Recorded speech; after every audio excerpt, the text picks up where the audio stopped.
Doing some stereo work today on a brand new Seafox.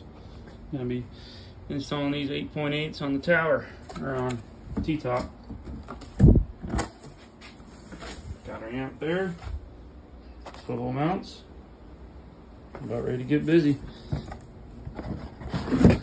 Check out those things. Boom. Sound good. So guys, we got our wires ran in our pipe.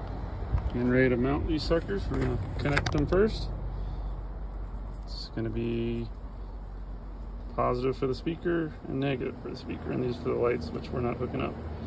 So, got these ran. We're gonna mount all these, and then we will run these down this tower leg here, and then start working on the inside with the amp and everything. So we got the speakers up.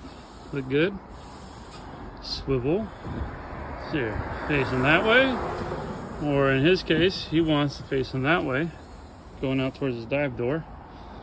So he's got both of them. Just like that. Or you can blast your drums out and turn them that way. So, pretty cool.